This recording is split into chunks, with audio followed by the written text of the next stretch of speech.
Mufti Wasim Kamil Scholar. Like, comment and share Mufti Wasim Kamil speeches. الحمدللہ رب العالمین والصلاة والسلام علی رسولہ الکریم۔ میرے محترم بزرگوں اور عزیز دینی بھائیوں، جیسا کہ آج ہم چوتھی تراویح کا خلاصہ سن رہے ہیں، چوتھی تراویح کے اندر سورہ نساء کی تلاوت اس کی اکثر مقدار میں ہمارے سامنے آئی اور ہم نے تراویح میں اس کو سنا۔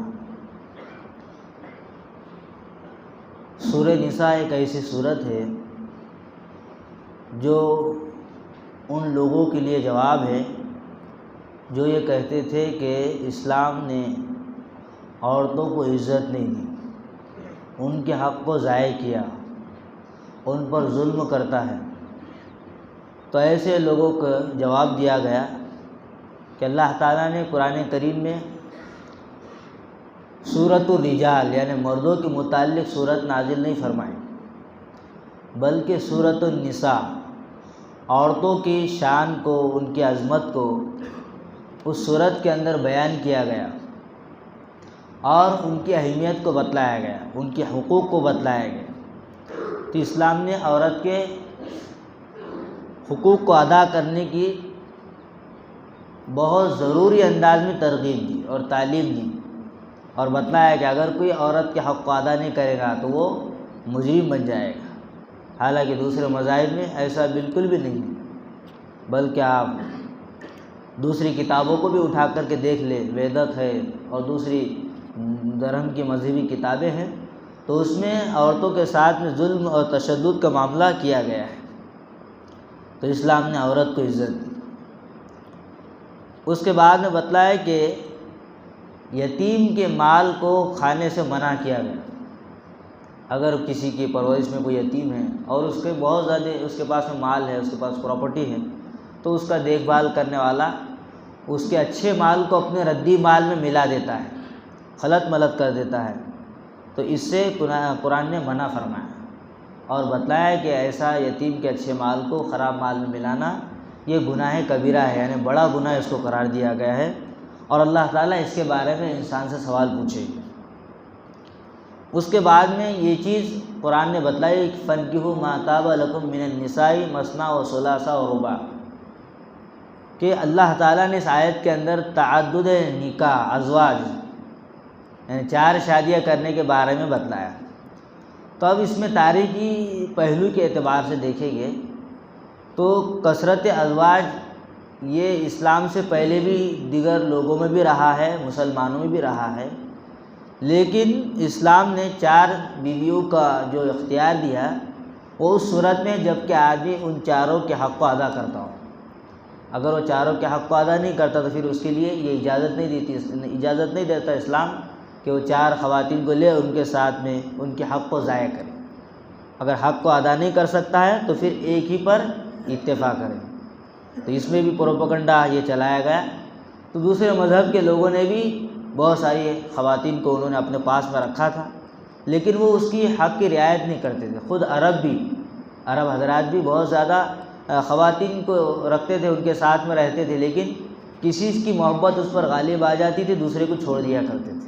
تو ایسا معاملہ تھا، تو اسلام نے اس سے منع فرمایا کہ 4 عورتوں سے نکاح کرنا چاہتے تو کرو، لیکن چاروں کو حق برابر دینے کا حکم ہے۔ اگر کسی کی ایک کے ساتھ میں کمی زیادتی ہو جائیں گی تو اللہ کے یہاں پر اس کی پکڑ ہوگی، اس کو بتلایا۔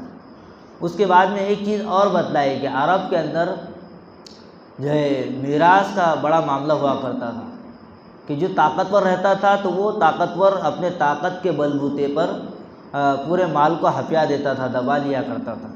عورتوں کا میراث کا تو کوئی تصور ہی نہیں تھا عرب میں، بچوں کی میراث کا کوئی تصور ہی نہیں تھا، لیکن اللہ تعالیٰ نے ان کو میراث کے حق بیان فرمایا کہ مردوں کو کتنا حصہ ملے گا، مردوں کو 2 حصے ملے گا، عورت کو 1 حصہ ملے گا۔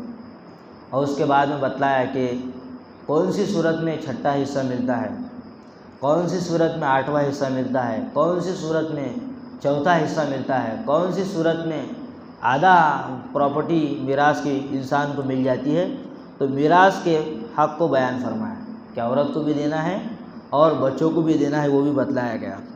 اس ضمن میں ایک اللہ کے نبی صلی اللہ علیہ وسلم کے زمانے میں ایک واقعہ پیش ہے۔ ایک خاتون آئی، اس نے شکایت کیا، رسول اللہ میرے شوہر کا مال ہے اور میرا جو دیور ہے یعنی شوہر کا بھائی ہے وہ مجھے جو ہے مال نہیں دے رہا ہے، اس میں سے میراث نہیں دیتا ہے۔ تو اس وقت اللہ تعالیٰ نے آیتیں نازل فرمائیں اور تنبیہ کی گئی کہ یہ عورت کا بھی حق ہے اور اس کے بچے کا بھی حق ہے۔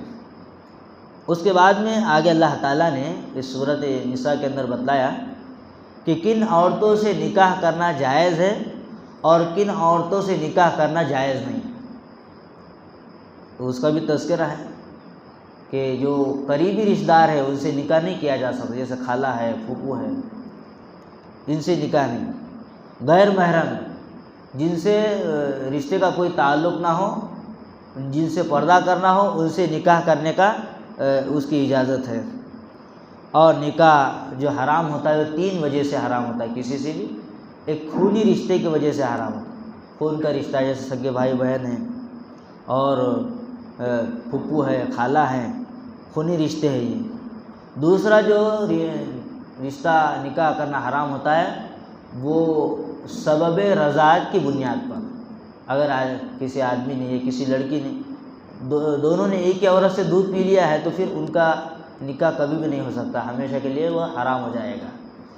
اگر مثلاً ایسا نکاح ہو ہی گیا ہے، اب بعد میں پتہ چلا کہ دونوں بھائی بہن ہیں، رضائی بھائی بہن ہیں، تو اس وقت شریعت مطہرہ یہ کہتی ہے کہ دارالقضاء کے اندر جو قضاء کے ماہرین ہیں جن کی شریعت کے مسائل پر بڑی گہری نظر ہوتی ہے، وہ پوری تحقیق کے ساتھ میں اور اس کی جو گواہی دے گا کہ ہاں یقیناً اس نے دونوں نے ایک ہی ماں سے دودھ پیا ہے، ایک ہی عورت سے پیا ہے اور ہم نے اس کو دیکھا ہے، اس صورت میں ان دونوں کے نکاح کو بھی توڑ کر کے رکھ دیا جائے گا، کیونکہ یہ دونوں رضائی بھائی بہن ہیں۔ تو رضائی بھائی بہن ایسا ہی ہے جیسے کہ حقیقی بھائی بہن، اس لیے رضاعت بھی دوسرا سبب ہے حرام ہونے کے۔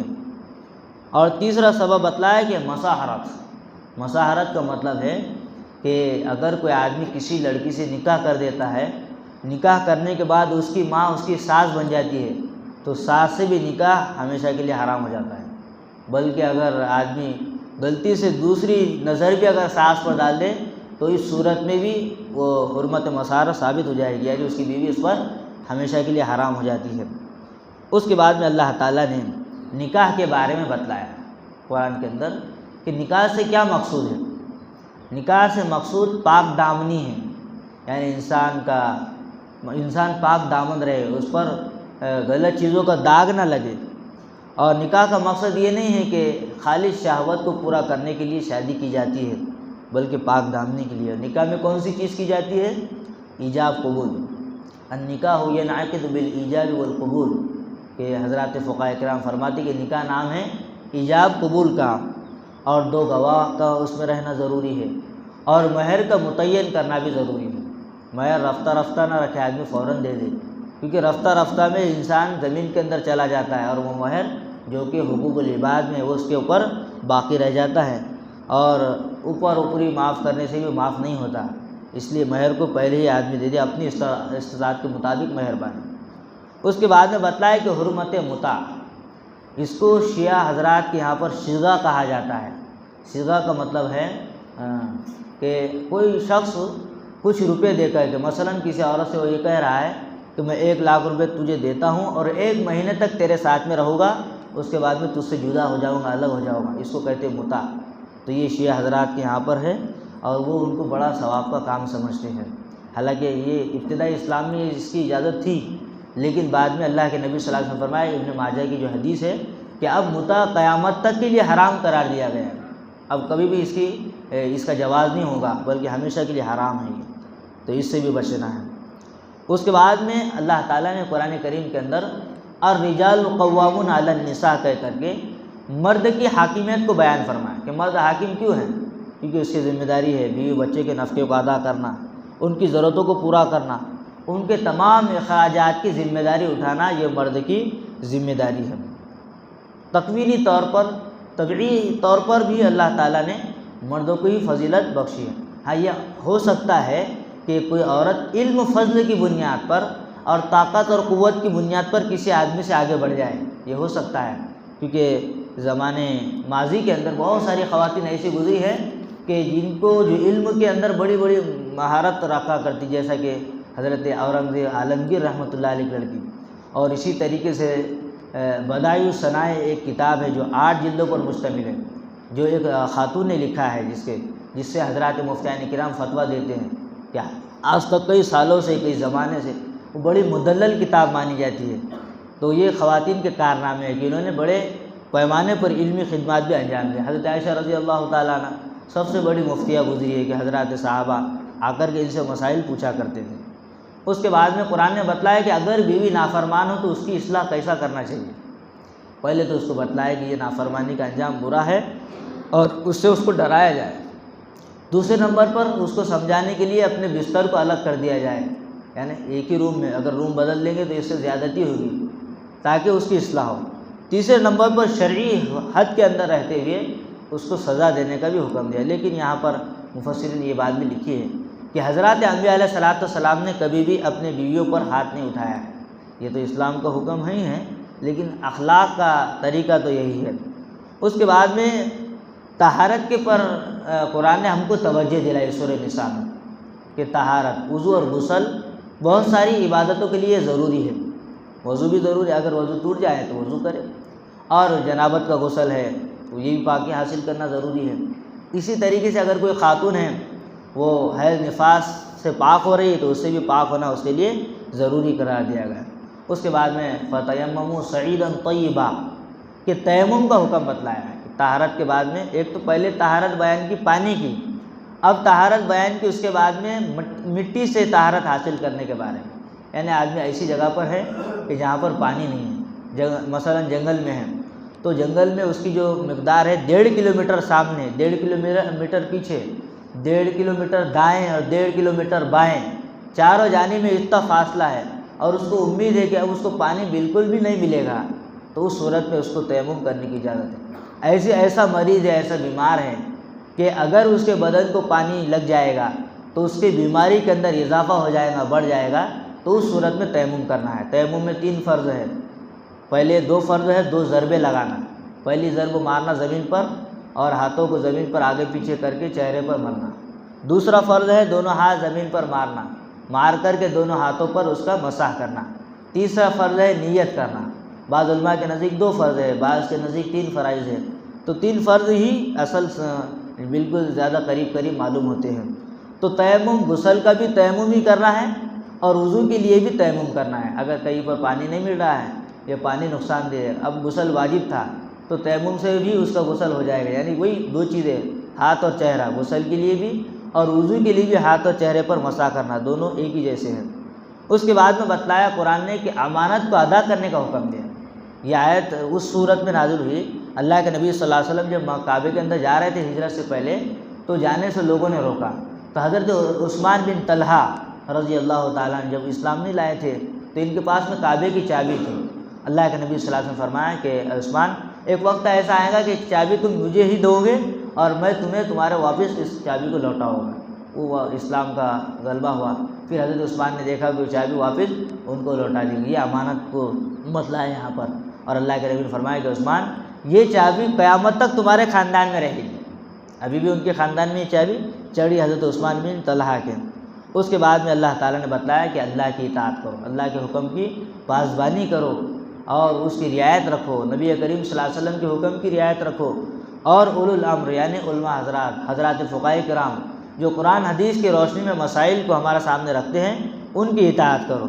اس کے بعد میں بتلایا کہ فَإِن تَنَازَعْتُمْ فِي شَيْءٍ، اگر کسی مسئلے کے اندر تمہارا جھگڑا ہو جائے تو تم کو کیا چاہیے کہ تم قرآن حدیث کی طرف رجوع کرو، اور اس میں بھی اگر وہ مسئلہ نہیں مل رہا ہے تو پھر قیاس کے ذریعے سے جو اہل علم قیاس کرنے کی صلاحیت رکھتے ہیں اس پر غور فکر کر کے اس مسئلے کو حل کرو۔ اس کے بعد میں 14ویں نمبر پر بتلایا کہ حضور صلی اللہ علیہ وسلم سے دعا، مغفرت کی دعا کروانا۔ یہ آیت تو اصل میں منافقین کے لیے تھی، لیکن اگر کوئی ایمان والا بھی حضور صلی اللہ علیہ وسلم سے اس وقت دعا کراتا تھا، اللہ کے نبی صلی اللہ علیہ وسلم کی دعا قبول فرماتے اور اس کی مغفرت ہوتی۔ اس کے بعد میں بتلایا کہ انعام یافتہ لوگ کون ہیں، اولئک انعم اللہ علیہم من النبیین والصدیقین والشہداء والصالحین وحسن اولئک رفیقا، کہ اہدنا الصراط المستقیم کا یہ ٹکڑا جواب ہے. یہ چار لوگ جو صلح ہے، شہداء ہے، انبیاء ہیں، صدیقین ہیں، یہ انعام یافتہ لوگ ہیں. ان کی چال چلو گے تو کامیاب ہو جاؤ گے، اور ان سے ہٹ جاؤ گے تو گمراہ ہو جاؤ گے، بھٹک جاؤ گے. اس کے بعد میں قتل کے دیت کا تذکرہ قرآن نے بتلایا ہے کہ قتل کی تو دو قسمیں ہیں. ایک قتل عمد یعنی جان بوجھ کر کے قتل کرنا، ایک قتل خطا غلطی سے کسی کا قتل ہو جانا. اس کی 3 صورتیں بتلائی. اگر کسی مومن کا قتل ہو جائے تو اس پر دیت بھی ہے اور کفارہ بھی ہے. دیت یہ ہے کہ 10,000 دینار اس کے بدلے میں دیا جائے گا، یا 100 اونٹ، یہ اس کی دیت. کفارہ یہ ہے کہ غلام کو آزاد کرے، اگر اس کی طاقت نہیں رکھتا تو 2 مہینے کے مسلسل روزے رکھنا پڑے گا. یہ دوسرے نمبر پر بتلایا کہ اگر وہ اس کی صلاحیت نہیں رکھتا ہے تو پھر کیا کرے. اگر یہ لوگ راضی ہیں جن لوگوں کا رشتہ دار کا قتل ہوا ہے، وہ معاف کرنا چاہتے تو اسے معاف بھی ہو جائے گا. دیت لینا چاہتے تو پھر دیت دینا پڑے گا. اس کے بعد میں اگر وہ قتل دیت کفارے کی جگہ پر روزے نہیں رکھ سکتا ہے تو پھر اس کی دیت کو ادا کر لے. اس میں بھی غلام کو آزاد کرنے سے بھی یہ مسئلہ حل ہو جائے گا. اس کے بعد میں اللہ تعالیٰ نے بتلایا کہ صلاۃ خوف اور صلاۃ قصر، یعنی خوف کے وقت نماز پڑھنا جو کہ روایتوں میں بتلایا گیا، اور صلاۃ قصر یعنی سفر کی حالت میں اگر ہے 77.5 کلومیٹر یا 77.25 تو اس صورت میں قصر لاگو ہو جاتی ہے. آدمی نیت کر لیا تو اب 4 رکعت والی نماز 2 رکعت میں آ جائے گی، اور حالت سفر میں جو نماز قضا ہوگی تو وہ قضا اتنی ہی پڑھی جائیں گی جتنی کی ہوئی. یہ سفر میں عصر کی نماز قضا ہو گئی تو اب مقام پر آ کر کے 2 ہی رکعت پڑھنا پڑے گا اس کو. ایسے عشاء کی نماز قضا ہو گئی تو مقام پر آ کر کے اس کو 2 ہی رکعت پڑھنا پڑے گا. لیکن مغرب اور فجر جیسی کہ ویسی پڑھی جائیں گی. 3 مغرب ہے اور 2 فجر ہے. اس کے بعد میں بتلایا کہ منافقین کی ذہنی کیفیت کو بیان کریں. مذبذبین، یہ تذبذب میں رہا کرتے تھے، نہ ادھر کے رہتے تھے نہ ادھر کے رہتے تھے، بیچ میں لٹکتے رہتے تھے. جہاں پر فائدہ ہوتا، اگر اسلام میں فائدہ نظر آتا تو اس طرف گھوم جایا کرتے تھے، اور اگر نقصان ہوتا تو پھر وہاں سے ہٹ جایا کرتے تھے. تو اس کے بعد میں ان کی ایک چیز یہ بھی بتلائی گئی کہ وہ مذبذبین یعنی تذبذب میں رہتے ہیں. تو اللہ تعالیٰ نے آخر میں بتلایا کہ اللہ کے عذاب سے بچنے کا نسخہ کیا ہے. 2 نسخے اس کے بیان فرمائے قرآن نے. ایک نسخہ تو یہ کہ اپنے عقائد کو درست کر لو، اپنے ایمان کو صحیح کر لو اور اپنے ایمان کو چیک کرو. دوسرا نسخہ بتلایا کہ نعمتوں پر شکر گزاری کرو. اگر آدمی لئن شکرتم لازیدنکم ولئن کفرتم ان عذابی لشدید، اگر آدمی نعمتوں پر ناشکر گزاری کرے گا تو عذاب کا شکار ہو جائے گا. اس کے بعد میں اللہ تعالیٰ نے بتلایا کہ تجارت میں باہمی رضامندی سے نفع لیا کرو. زیادہ نفع لینا اور حد سے زیادہ یا مال کے اندر ظلم کرنا، ہیرا پھیری کرنا، یہ بھی ناجائز ہے، جس کی سزا کیا ہے؟ جہنم ہے، اور مطلقاً بڑا گناہ اس کو قرار دیا گیا، کبیرہ گناہ. اس کے بعد میں اللہ تعالیٰ نے جہاد کا حکم دیا اور اس میں بتلایا کہ شہادت کا مرتبہ بہت بلند اور بہت اونچا ہے. شہیدوں کا مقام اللہ کے یہاں پر بہت زیادہ ہے. اور اس کے بعد میں بتلایا کہ مسلمانوں کو بزدلی کی موت سے، اس سے جو ہے ایسی چیزوں کو اپنے دل سے نکالنا چاہیے، نہیں ڈرنا چاہیے. موت تو یقینی ایک حقیقت ہے جو آ کر کے رہے گی. اور اس کے بعد مسلمانوں کو حکم دیا گیا کہ صحیح گواہی دے، سیدھی سچی گواہی دے، اس کے اندر ہیر پھیر نہ کرے کہ دوسرے کو فائدہ پہنچانے کے لیے آدمی جھوٹی گواہی دے رہا ہے تو یہ بھی ناجائز ہے. اور سچی گواہی دے حالانکہ اس کا ظاہری اعتبار سے اس کو لگ رہا ہے کہ مجھے نقصان ہو رہا ہو، لیکن سچی گواہی دینے کا اللہ تعالیٰ نے حکم دیا اور فرمایا کہ شرک سے اپنے آپ کو بچاؤ. اللہ کے علاوہ کسی کے سامنے سجدہ مت کرو، اللہ کے علاوہ کسی سے مدد مت مانگو، اللہ کے علاوہ کسی سے نظر مت مانگو. جو کچھ بھی مانگنا ہے اللہ سے مانگو. ان الشرک لظلم عظیم، شرک بڑا ظلم ہے. اللہ تعالیٰ دوسرے گناہوں کو تو معاف کر دیں گے لیکن شرک کو معاف نہیں کیا جائے گا. اور جو شرک نہیں کرے گا اور اس سے چھوٹے موٹے گناہ اگر ہو بھی جائے تو اللہ تعالیٰ اپنی رحمت سے اس کی لغزشوں کو، اس کی گناہوں کو معاف کر دے گی. اللہ تعالیٰ ہم تمام کو زندگی قرآن حدیث کے مطابق گزارنے کی توفیق عطا فرمائے.